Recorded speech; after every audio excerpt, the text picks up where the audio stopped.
রাশেদ বলল, এখন তুমি রেস্ট করবে আর আমি মাংস গুছিয়ে দিব। সাবিনার মন মুহূর্তেই নরম হয়ে গেল এই এক কথায়। আগে থেকেই সব গুছিয়ে রাখবো এবার, তাহলে শেষ মুহূর্তে আর হিমশিম খাবো না। এই ভেবে ঈদের 10 দিন আগে দুপুরবেলা ফ্রিজ খুলে সাবিনা বেশ কিছুক্ষণ দাঁড়িয়ে রইল।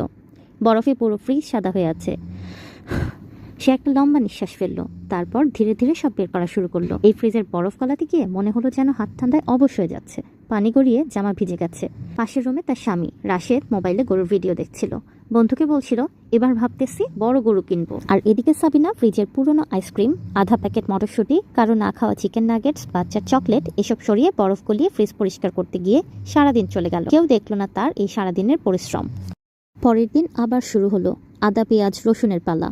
8 কেজি পেঁয়াজ, 4 কেজি আদা, 4 কেজি রসুন। পেঁয়াজ কাটতে কাটতে চোখ জ্বলছিল সাবিনার। মাঝে মাঝে ওড়না দিয়ে চোখ মুছে আবার কাটছিল। তার ছোট মেয়ে এসে বলল, মা তুমি কান্না করছো কেন? সাবিনা হেসে বলল, কান্না করছি না মা, চোখ ব্যথা করছে তো তাই। কিন্তু সত্যিই কি শুধু পেঁয়াজের গ্যাসে তার চোখে পানি আসছিল? আপনাদের কি মনে হয়? ঈদের আগের রাতে রাশেদ খুব খুশি, গরু ঠিক হয়েছে, বন্ধুদের সাথে ছবি তুলছে। বাসায় ঢুকেই বলল, উফ, অনেক দৌড়াদৌড়ি করেছি আজ সারাদিন। সাবিনা তখন রান্নাঘরে বড় হাঁড়ি নামাচ্ছিল। চুলায় সেমাই বসানো, মশলা গোছানো শেষ করেছে সবে মাত্র। বলে সাবিনা ছোট একটি উত্তর দিল কেবল। ঈদের দিন সকাল, রাশেদ নতুন পাঞ্জাবি পরে বের হয়ে গেল। বাড়ি ভরে গেল মানুষের আওয়াজে। সাবিনা তখন রান্নাঘরে বাচ্চাদের গোসল করিয়ে রেডি করে দিয়ে সবে মাত্র রান্না শুরু করেছে। সকালে নাস্তা বানাচ্ছে, চা বানাচ্ছে, পায়েস করছে, বাচ্চাকে খাওয়াচ্ছে। এরপর কিছুক্ষণ পর থেকেই মাংস আসতে শুরু করলো, প্যাকেটের পর প্যাকেট।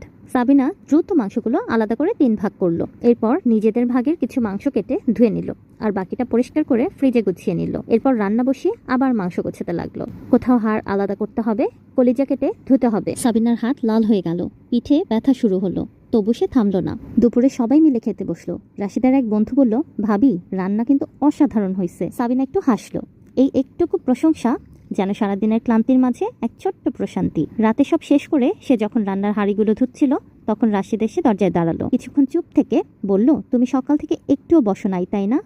সাবিনা মনে এক রাশ অভিমান জমিয়ে আর মুখে হালকা হাসি এঁকে বলল, ঈদে মেয়েরা বসে নাকি? রাশেদ এবার প্রথমবারের মতো রান্নাঘরটার দিকে ভালো করে তাকালো। এলোমেলো রান্নাঘর আর সাবিনার ক্লান্ত মুখখানা। সে হঠাৎ উপলব্ধি করলো সে শুধু কোরবানি দিয়েছে, কিন্তু এই মেয়েটা পুরো ঈদটাই কাঁধে করে টেনে নিয়েছে। সেদিন রাতে রাশেদ চুপচাপ সাবিনার পাশে বসে বলল, আমি আসলে কখনো বুঝিই নাই তুমি কত কাজ করো। সাবিনা কিছু বলল না, শুধু তাকিয়ে রইল। রাশেদ ধীরে ধীরে বলল, আগামীকাল বাকি মাংস গোছানোর কাজ আমি করব, তুমি একটু বিশ্রাম নিও।